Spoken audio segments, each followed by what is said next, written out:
Here are 101 facts about Ford and Lincoln. Number 1.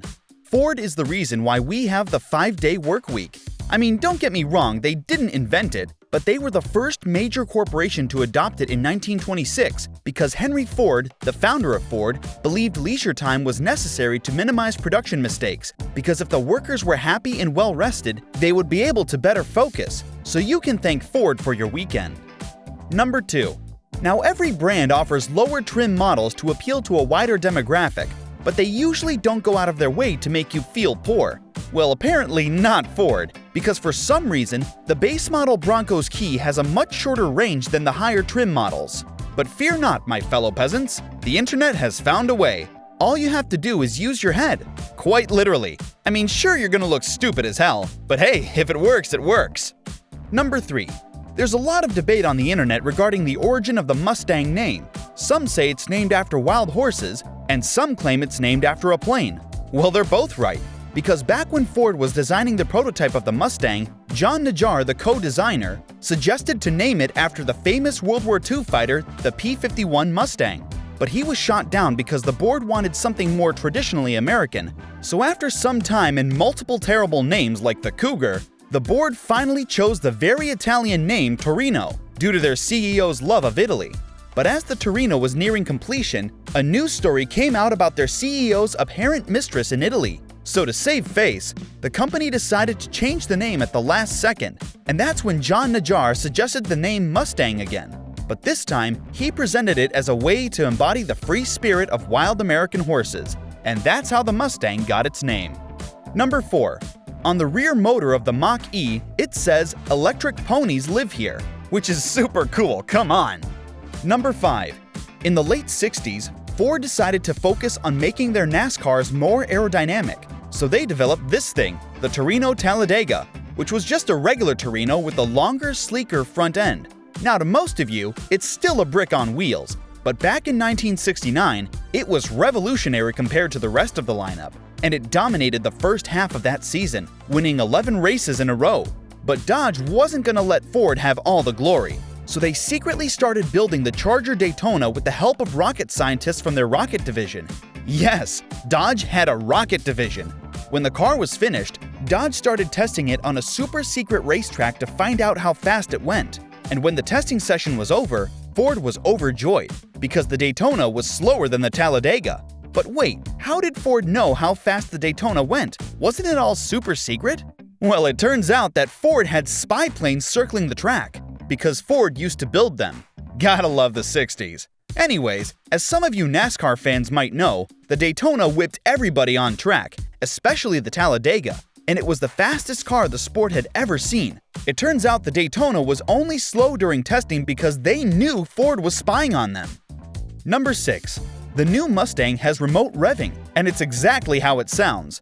You just have to press the unlock and then lock button while the car is on.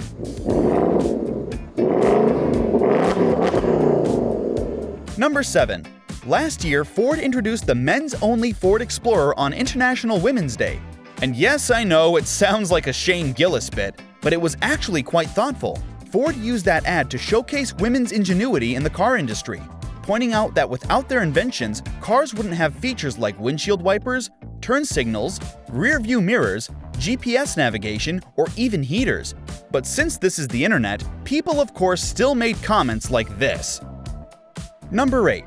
If you've seen Ford vs. Ferrari, you already know that the Ford GT40 was the all-American hero that spanked the Italians in the 60s. But many don't know that the GT40 was actually more British than American, since the chassis Ford used was made by the UK-based company Lola Cars. That's why all the original GT40s were right-hand drive, which is something you probably didn't notice in the movie. And by the way, that not-so-American trend continued with the new GT, since it was built and developed in Canada. Number 9. Sequential turn signals are all the rage nowadays, but it was actually Ford who invented it in 1964 when they put 3 light bulbs in the Thunderbird's rear tail lights to simulate a flowing light movement. And FYI, they served no purpose, they just looked good. So good that Ford had to fight for a full year until they got them legalized in all 50 states. Number 10. Ford invented the moving assembly line in 1913, which allowed them to make over 500,000 Model Ts a year, making it the first ever mass-produced production car and the first affordable car. Number 11. Every new Ford will slow down the speed of your AC fans if you receive a call through your infotainment, so you wouldn't sound like you're being chased down a hallway in a Diddy party. Number 12. When working on the high-performance version of the Mustang GT in 1965, Carroll Shelby, the biggest legend that ever lived, and Lee Iacocca, the guy who actually got the Mustang built, started the process of choosing the car's name, which took quite a long time, because Lee thought the name had to have meaning and pay tribute to the car's story, while Carroll thought that the name wasn't important, because the car made the name and not the other way around. So to prove a point, Carroll told one of his mechanics to walk from the Shelby production shop to the Shelby racing shop across the street and count his steps, and it was exactly 347 steps. So Carroll said, "There you go, we'll round it up and call it the Shelby GT350. And I think we can all agree that it was a pretty damn good name. By the way, the more powerful version after it was called the GT500, simply because 500 was a bigger number than 350. Number 13. Speaking of the GT500, in 1969, Ford had a really hard time selling them. In fact, by the end of the year, they had so many left over and they were going to lose so much money that they transported all the cars back to their factory, where they installed chin spoilers and then proceeded to convince the US government to allow them to re-VIN those models, which would allow Ford to sell them as brand new cars. And for some bizarre, illogical reason, the US government agreed. By the way, every 1970 GT500 was a re-VINed 1969 model, since Ford didn't produce any that year. Am I the only one that feels like this is legal fraud? Number 14. The new Ford Ranger has a dedicated fries holder, as evident by this adorable symbol. But that's not the only quirky thing on the Ranger. It also has a text under it that says, "Wrong way up," which can only be read when you flip over, letting you know that you're fucked. Number 15. When Ford's UK division was building the prototype of the Ford Transit in the 60s, they realized that the van needed to be heavily tested in real driving conditions to work out all the little issues and make it as practical as possible. But since they didn't have a fancy testing facility, they started testing them at high speeds on public roads, usually after 2 a.m., and they weren't discreet about it. The cops and most of the public were more than aware of Ford's extremely unsafe testing sessions. The engineers would also be regularly pulled over by the local police. But the cops weren't there to hand out tickets or make arrests. They were there simply to catch up, have a chat, and see how the van was coming along. God, I love how everyone in the 60s was chill and crazy at the same time. Number 16. As some of you might know, the last GT40 was built in 1969, and it took Ford 35 years to build its successor. But it wasn't for the lack of trying. Actually, it was the exact opposite. Ford was trying too hard, with them building 7 prototypes, each of which was worse than the one before it, and it seemed like Ford was never going to settle on a design. Until one day, Chris Theodore, the head designer, got bored in a meeting and started doodling a GT40 on his notebook. That's when it hit. If it's not broken, don't fix it. So he started designing a modern version of the GT40 with some very minor changes, and surprisingly, the higher-ups at Ford loved it. So for the first time in 35 years, it seemed like everyone was finally on the same page. That's until the new CEO, Bill Ford, arrived, who hired a new project manager for the Ford GT, a guy by the name of Nick Scheel. And since Nick wanted to make a statement, he told the guys to scrap their project and design a completely new Ford GT from scratch. But Chris Theodore wasn't about to go down the same rabbit hole, so he hatched a plan to convince Nick in a very creative way, by telling his men to paint the car in the legendary Golf livery, wire up the headlights, and park it outside of Nick's office. Chris then asked Nick to go down to his office to discuss a pressing matter, and when the elevator doors opened, they were greeted with a badass-looking Ford GT that lit up the moment they laid their eyes on it. It was such a spectacular scene that the project was approved on the spot, and the car was finished a couple of months later. Number 17. The Ford Bronco uses the same tires as the Jeep Wrangler. Now that's important because those tires are called the Goodyear Wranglers, and since having your competitor's name on your car isn't really a good PR move, Ford opted to pay extra to have the Wrangler's name removed by doubling the Goodyear name. Number 18. The Model T was the subject of the first ever automotive recall in history. You see, back in 1914, Henry Ford had the genius idea to use Spanish moss instead of seat cushions. By the way, Spanish moss is neither moss nor Spanish. It's actually a plant which is very cheap to produce, and at that time it saved Ford a lot of money. But their cost-cutting ended up biting them in the ass, quite literally, because Spanish moss attracts chiggers. And no, that's not a hybrid Asian slur, it's actually an insect that loves biting stuff, like your cute little butt. After receiving way too many complaints, Ford recalled those vehicles in 1915 and replaced their chigger-filled seats with actual seats. Number 19. In 1965, Ford became the first automaker to offer a double-sided key, meaning it could be inserted both ways. Number 20. What's the dumbest, most pointless, and coolest thing mankind has ever made? The only correct answer is monster trucks. I mean, come on, they're so awesome! I genuinely believe that if SEAL Team 6 had just taken Bin Laden to a monster truck show, he would have been chugging a beer and waving an American flag by the end of it. With that said, monster trucks are surprisingly a new invention, with the first ever monster truck being built in 1979 using a 1974 Ford F-250, which was nicknamed the Bigfoot. Number 21. Ford sold the first ever Mustang by accident. In 1964, Mustang chassis number 1 was sent to the Newfoundland Ford dealership in Canada to be put on display, and one day, a sales representative was giving Captain Stanley Tucker a tour of the new Mustang. But Captain Stanley ended up falling in love with the pony car. In fact, he loved it so much that he offered to pay full sticker price right then and there. Extremely Canadian, the sales representative was too nice to say no, so he sold the car and Captain Stanley drove off in his brand new Mustang. But when Ford heard about this, they were fuming with good old-fashioned American rage, mostly because they would look like complete assholes if they asked for the car back, since it was a legitimate business transaction. So they decided to just let it go. 2 years and 10,000 miles later, Captain Stanley brought his car in for servicing. That's when the Ford dealership decided to right their wrong by offering him a deal he couldn't refuse: a brand new 1966 Mustang for his used one. Confused about the extremely good offer, Captain Stanley agreed and drove back home in a brand new car. Happy and still extremely Canadian, the dealership said, "Sorry about that," and sent the original Mustang back to Ford. Number 22. Newer Fords will automatically go into park if you open the door with the car still in drive. Number 23.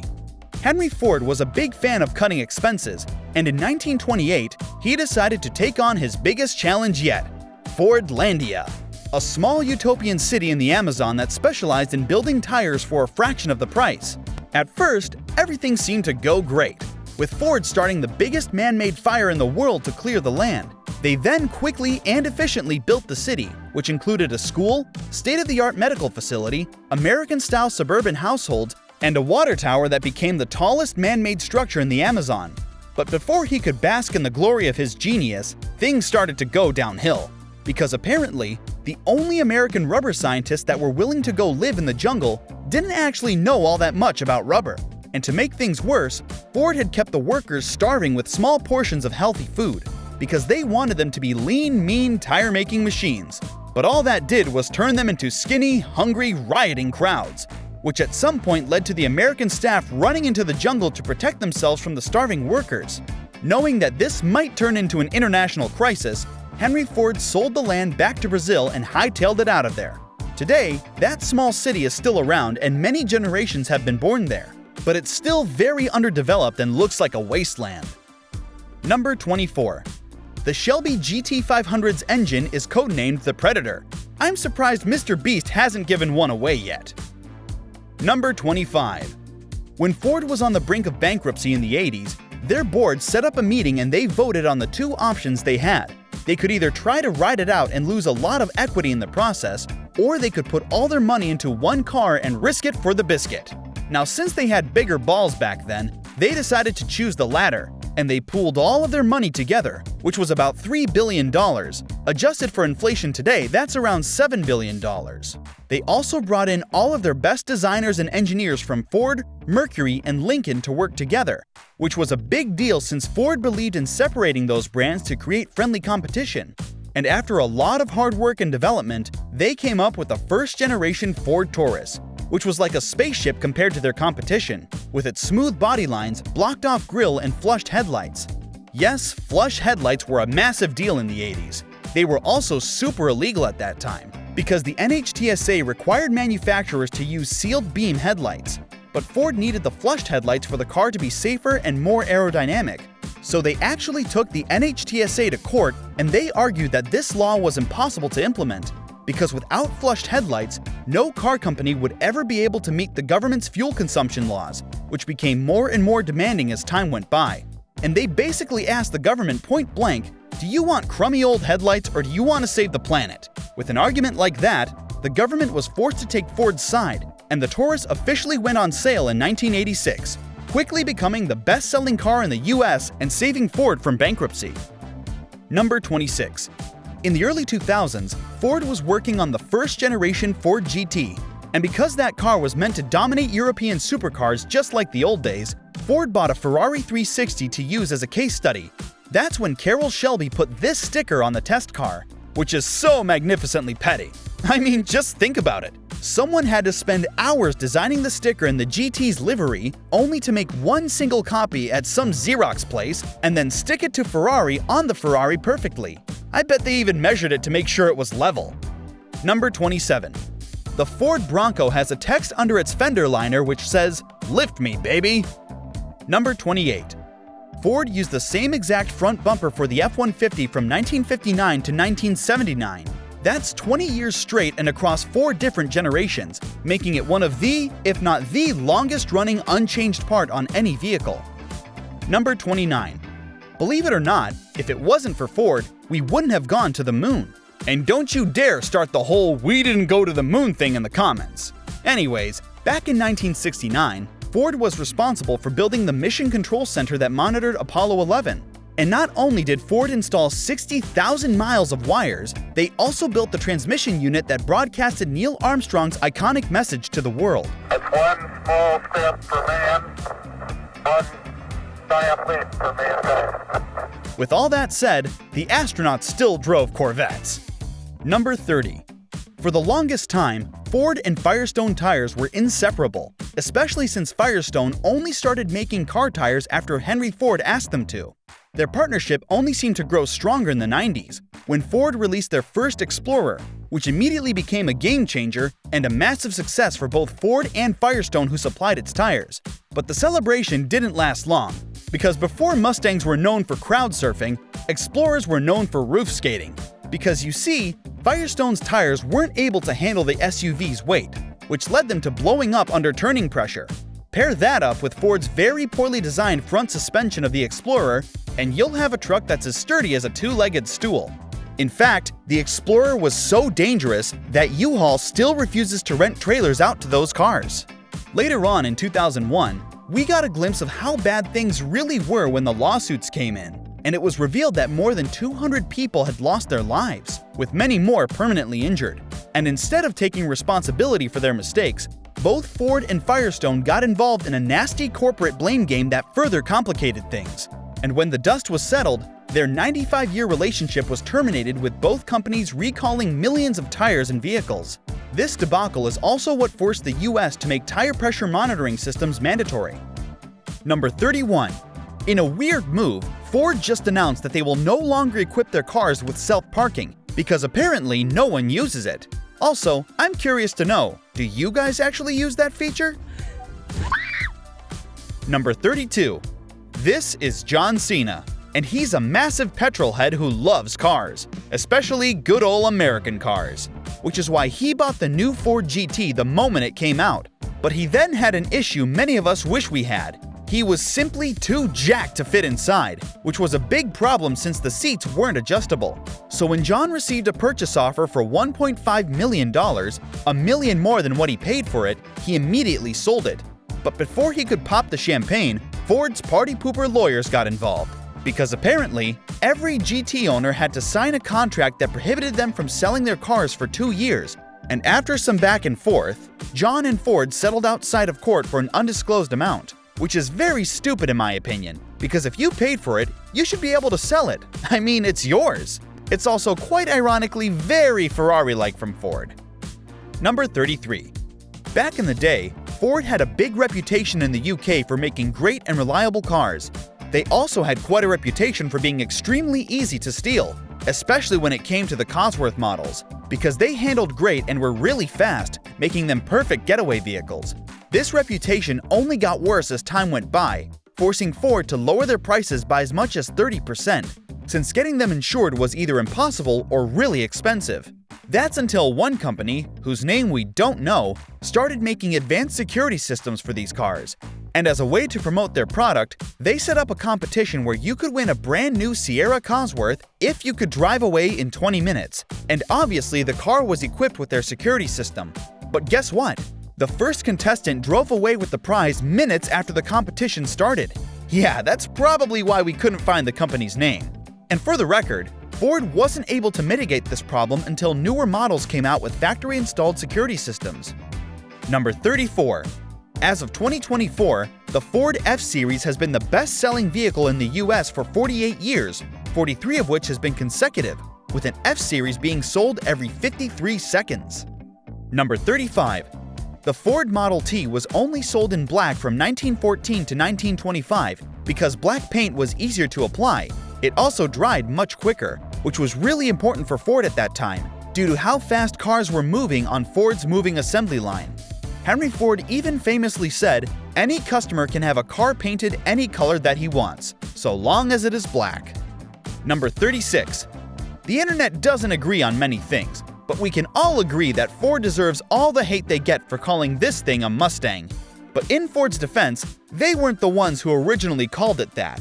You see, back when Ford was developing the Mach-E, they decided to make an EV that was actually fun, refined, and easy to look at. So they gave the car, which was known internally at that time as the compliance car, a bulging hood and a muscular design. Later on, when the journalists got a sneak peek of the pre-production model, they all started calling it a Mustang-like EV. And that's when the boomers at Ford decided to call it the Mustang Mach-E, because it was clearly what the people wanted. At least that's what they thought. Number 37. The 80s were glorious. People were rebellious, fun, on drugs, and full of STDs. The 80s were also great if you wanted to listen to some great songs, one of which was a song called 867-5309 Jenny, which told the story of a naive guy who fell in love with a woman after seeing her number in a bathroom stall.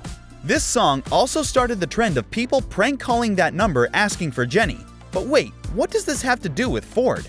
Well, if you look in the Ford Owner's Manual, you will see Jenny's name and phone number under the Sync 3 instructions, which is a really cool Easter egg. Number 38. The Raptor R has tiny 8s in its decals to celebrate the Raptor getting its V8 back. Number 39. This is the Ford SVT Lightning, and it was the fastest pickup truck in the world in 2003. It was also kind of a legend in the street racing scene, especially due to its appearance in the first Fast and Furious movie. But this wasn't the only fast truck made by the madmen at SVT. They also made this thing, which was a bit too crazy. You see, after the Lightning's success, the engineers thought it would be cool to put the same 380 horsepower supercharged V8 in the tiny little Ranger. And they were right, it was cool, but it was also stupid, because it was way too much power. And before you say it, yes, having too much power is a problem when it twists the chassis. But they weren't about to give up. After all, this was Merca. So they boxed the frame and reinforced it, which fixed the bendy chassis. But it didn't fix the other issue that came up, grip, of which the truck had none. And it kept spinning all the way down the track even after fitting really fat tires in the back. So they finally decided to abandon it, because the tiny little truck was way too dangerous and was already way too expensive. Number 40. The new Mustang has a fake handbrake. Well, kinda. Let me explain. To engage this electronic parking brake, you have to pull it. To disengage it, you have to push it down. Now you're probably booing Ford, saying they should have just used a button. And you'd be right, except for the fact that in drift mode, yes, the new Mustang has drift mode, the handbrake works exactly like a hydro e-brake, which is a great design. You gotta give respect where respect is due. Number 41.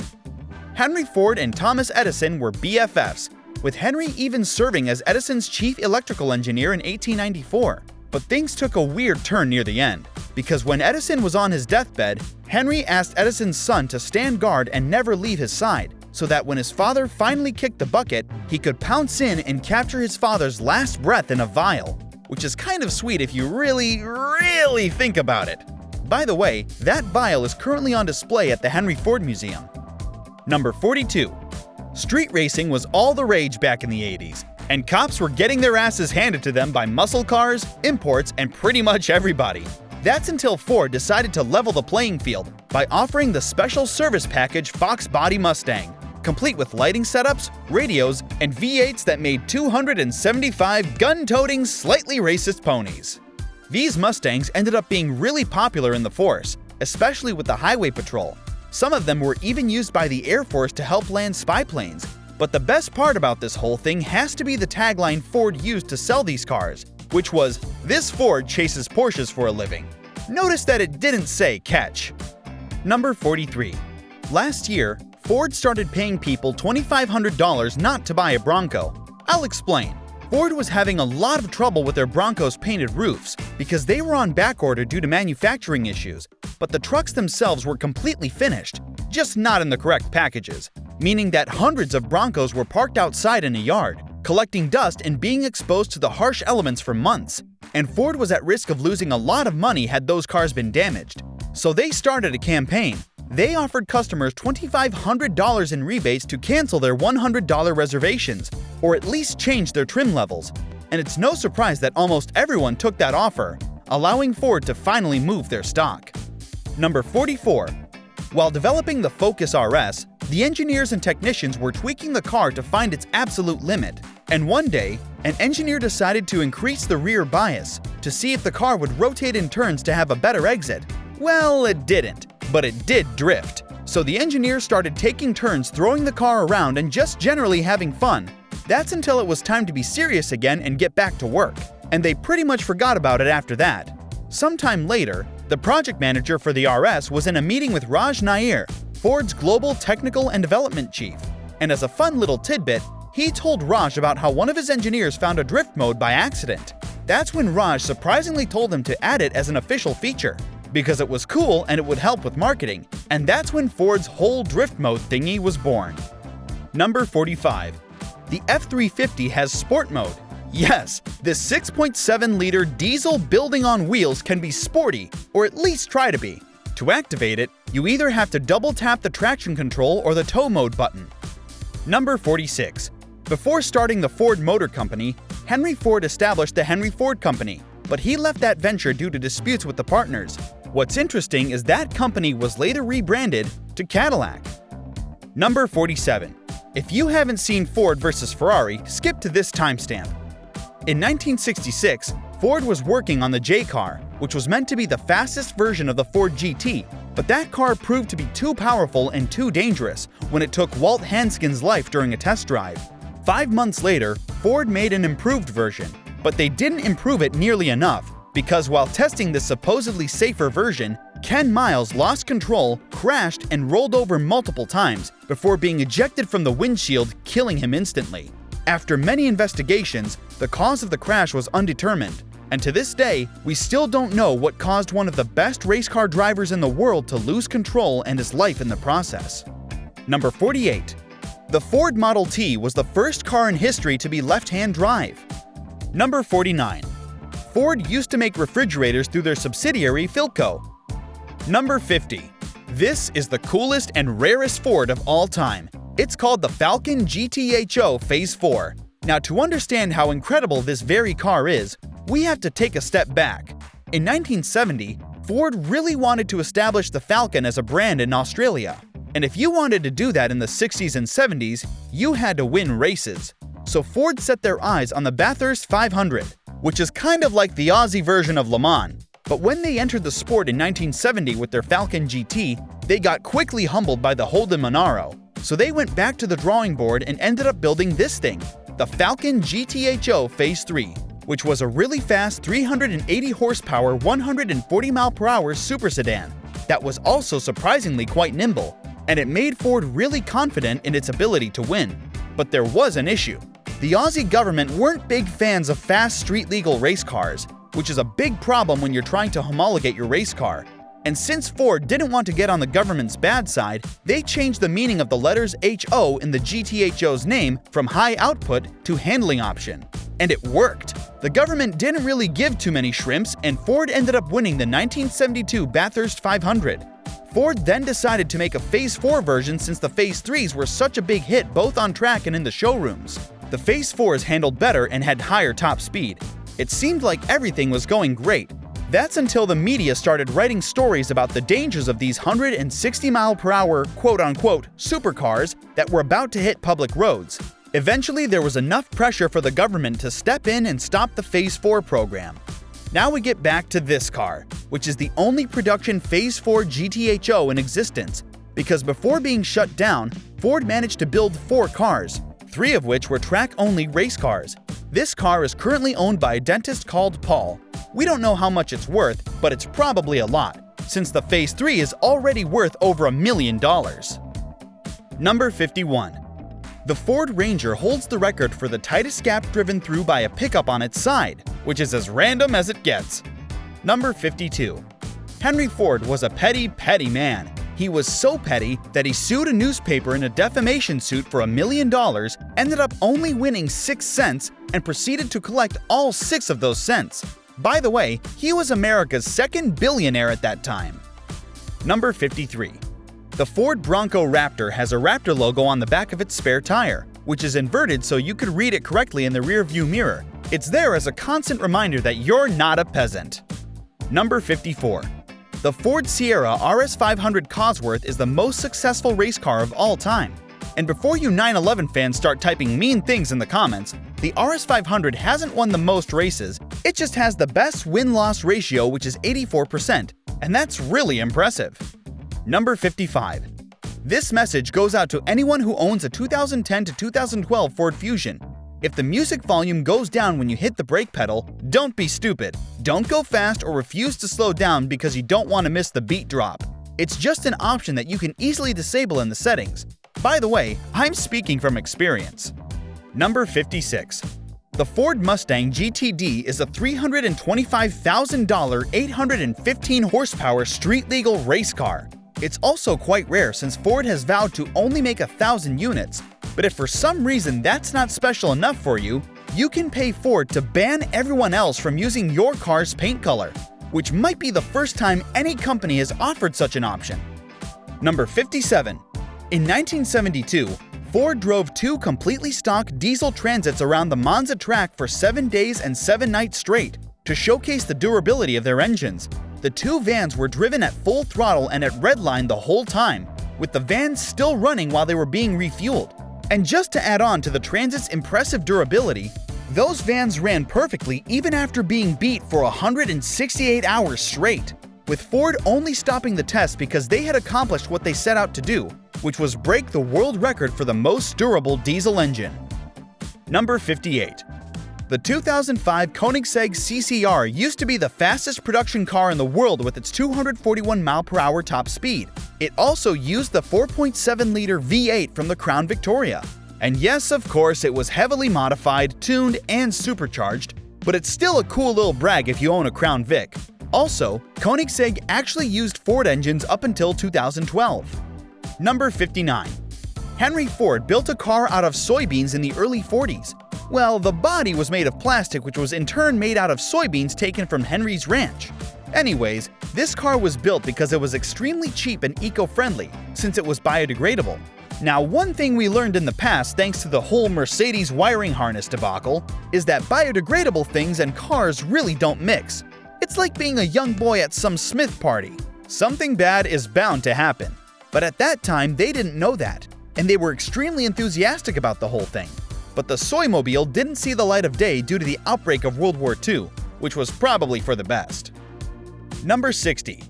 One of the worst cars Ford has ever made is the Ford Pinto. Not because the car itself was bad. No, the Pinto was actually pretty good, especially when it came to build quality, reliability, and comfort. Ford even managed to sell around 2 million units in just 4 years. The thing that ruined this car's reputation was its tendency to turn into Jimmy's career when it got rear-ended. And by that, I mean go up in flames. Because apparently, Ford had placed the fuel tank way too close to the rear axle, which would puncture the tank and create sparks in the case of a rear-end collision, turning the car into a ticking time bomb. When the story of this car's defect came out to the public, It had already taken the lives of 27 people while injuring many more. Ford also settled all of the lawsuits against them outside of court, and they were a lot, 117 to be exact. We don't know how much Ford paid out, but it's estimated to be over $400 million. The Pinto was discontinued shortly after in 1980, and it's safe to say we won't be hearing that name again. Number 61. In 2013, Ford's Indian division fell into some boiling water when some genius decided it would be cool to advertise their car by depicting images of gagged and bound women in the trunk to show off its size. And like that wasn't already bad enough, they made multiple different versions which included public figures like Silvio Berlusconi, the goddamn Prime Minister of Italy.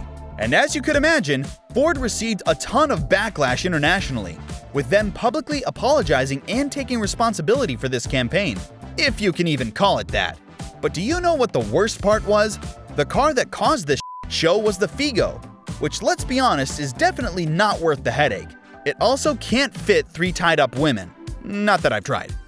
Number 62. Ford established their sociological department in the 20s, which officially made sure that their employees exhibited model behavior. Unofficially, they were a full-blown spy agency that would fine or even fire employees for stuff they did in their private lives. That department was so intrusive that their inspectors would often show up at the employees' houses unannounced to see if their houses were clean or if they had any marital problems. They even had crazy rules where women weren't allowed to work for Ford unless they were single moms, and men weren't allowed to work unless they had a stay-at-home wife.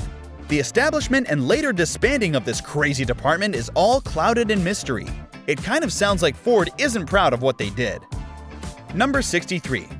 Currently, the fastest street-legal car in the world is this Ford GT, and it's officially known as the Bad GT, which is a 2,700 horsepower rocket that has a top speed of 310 miles per hour. Yes, 310. You want to know what's even more crazy? It's apparently still on its factory block and factory heads. Oh, it's also a one-owner car with valid registration and insurance. Number 64. By the end of 1972, Ford had made way too many Mavericks because they miscalculated how many people were actually willing to buy it. And it wasn't like they had a few hundred unsold cars laying around. No, they had a couple of thousand. So they started looking for storage, but everywhere was either too expensive or too exposed. That's until someone suggested to rent some space from the local limestone mine a couple of miles from the factory. And Ford did just that. They rented 25 acres underground and stored all of their cars in a cave until they were able to sell them off, which took them a couple of years. By the way, Ford still uses that cave system to store their cars to this day, but it's a lot nicer now. Number 65. The Focus ST had a dedicated heater for the rear wiper, so they wouldn't get frozen and stuck on the rear glass. Number 66. This is something you've probably never noticed. The Mustang, the Mach-E, and the Bronco don't have any Ford logos, except for one tiny blue oval on the tailgate of the Bronco. Ford does this because they want those cars to be their own standalone brands, which makes sense when you realize they also make this thing. Number 67. Automakers were really struggling during the 2008 financial crisis, and they were all really close to just packing up and going home.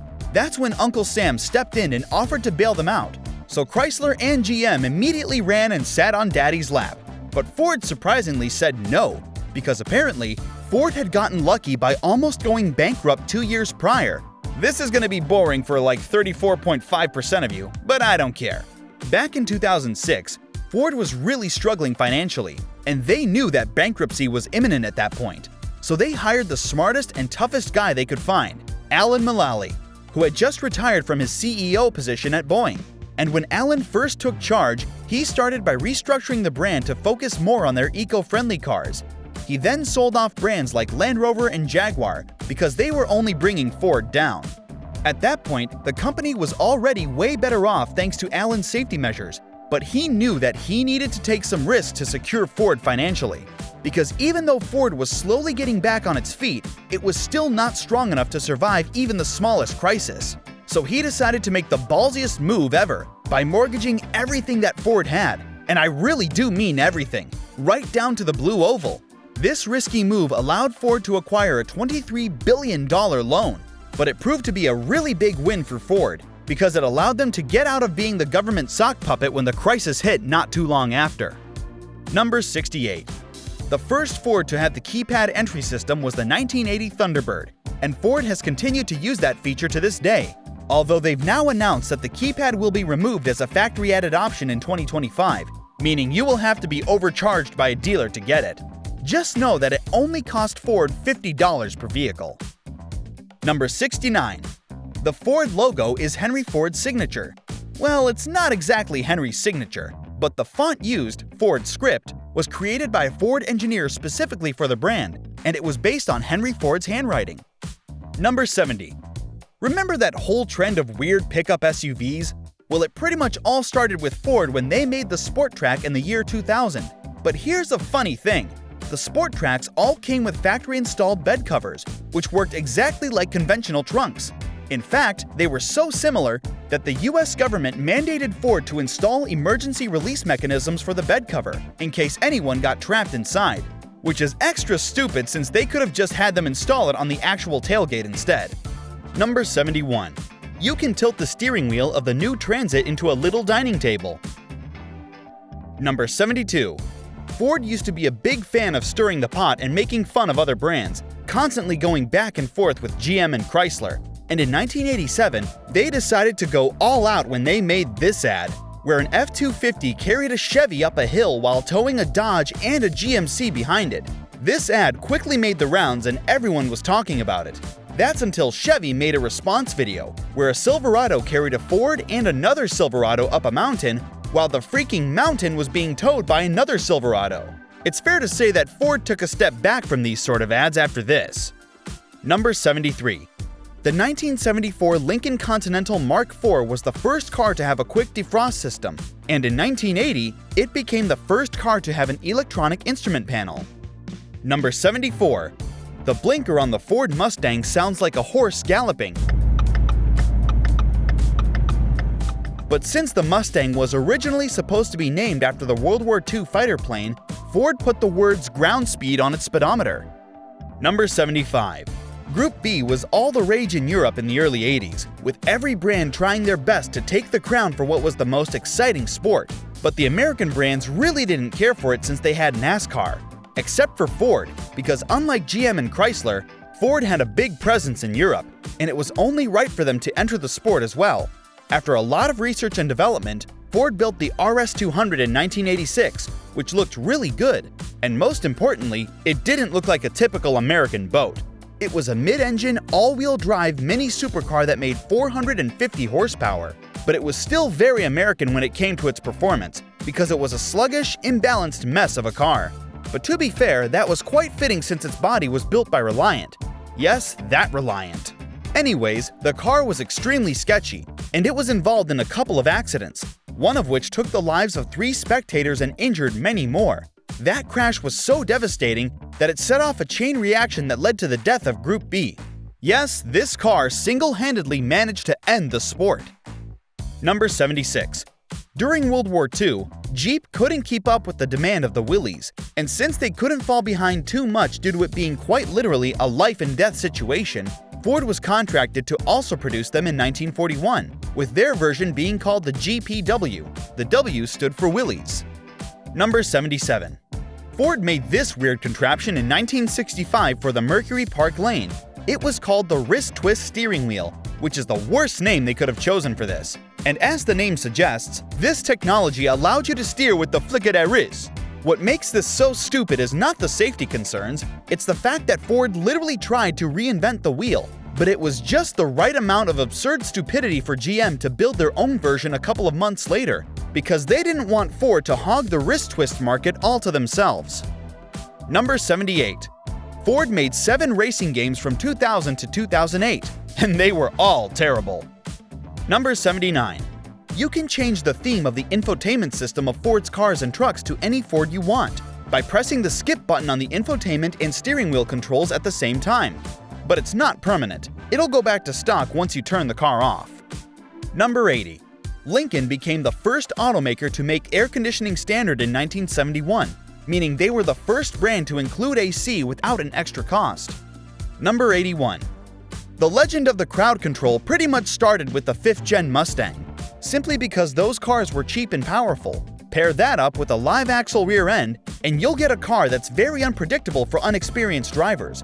But Ford was originally planning to give this car an independent rear suspension, which would have made it way more stable and easier to correct. They even designed and implemented the IRS suspension, but at the last minute, an executive convinced the CEO to use the live axle from the Falcon instead, because it would save Ford an extra $100 per vehicle. I bet you everything I have that their owners would have happily paid an extra $1,000 to have independent suspension. Number 82. You can play tic-tac-toe in the Lightning. Yes, that's a crucial fact that needed to be in this video. Number 83. Ford made the coolest and craziest concept car of all time in 1961. It was called the Ford Gyron, which was a 2-wheeled car. Now, is this technically just a fancy bike? I don't know. Ford called it a car, so we're gonna do the same thing. But a question comes up here. How the hell does it stay up? Well, unlike you, it needs a bit more than a picture of Scarlett Johansson. The Gyron actually used a 2-foot gyroscope which kept it level. At least it was supposed to, but that gyroscope never got built, since the car itself didn't go into production. By the way, that prototype was nailed to the ground. Number 84. The failed reboot of the Thunderbird had semi-electric seats. And yes, it's exactly as it sounds. The bottom half was electric and the top half was manual, which is really dumb. Like, why would you half-ass electric seats? Number 85. Ford never advertised the Model T. Instead, they relied on the word of mouth. And that tactic definitely worked, since they managed to sell over 15 million units. Number 86. The Ford Explorer has an outline of the Chicago skyline on its passenger side, because that's where it was manufactured, and on the driver's side it has the Detroit skyline, which is where the car was designed and developed. You can even see the outline of the Michigan Central train station, which was bought and renovated by Ford because they wanted to preserve it as a monument of Detroit. Number 87.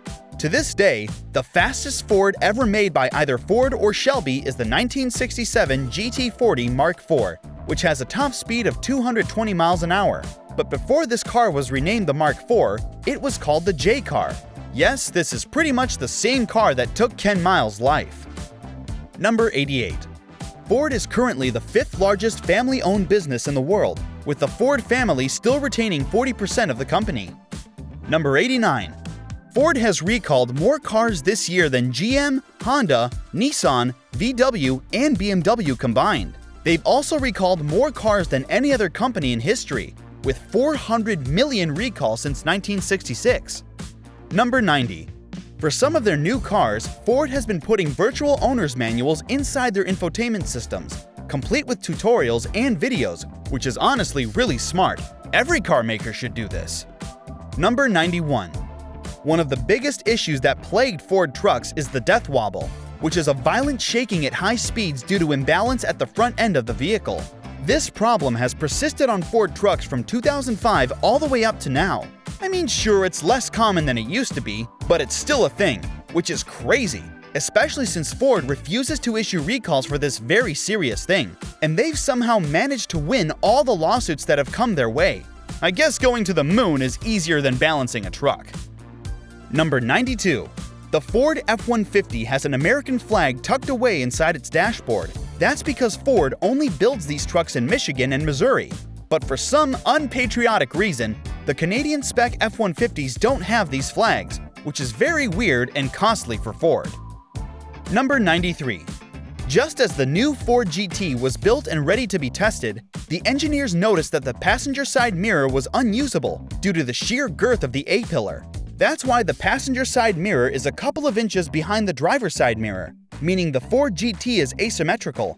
And I do deeply apologize if you have OCD and also happen to own a Ford GT. Let's just hope your attention span wasn't good enough to get you this far into the video. Number 94. Ford actually limited the original Taurus SHO because it was way faster than the V8 Mustang. Number 95. Knowing that their customers and Americans in general aren't the most careful bunch, Ford installed a safety mechanism in the Bronco's removable doors, which would make popping sounds as the door moved, to let you know that you didn't tighten all the screws. Did you hear that? Number 96. The flying car in Harry Potter was a 1960 Ford Anglia 105E. J.K. Rowling decided to use that car because her first car was also a white and turquoise Anglia. Number 97. The first ever car that Ford sold was a 1903 Model A, which was sold for a grand total of $850. And that very same car is currently owned by Bill Ford, the great-grandson of Henry Ford. Number 98. Ford owned Volvo from 1999 to 2010. Number 99.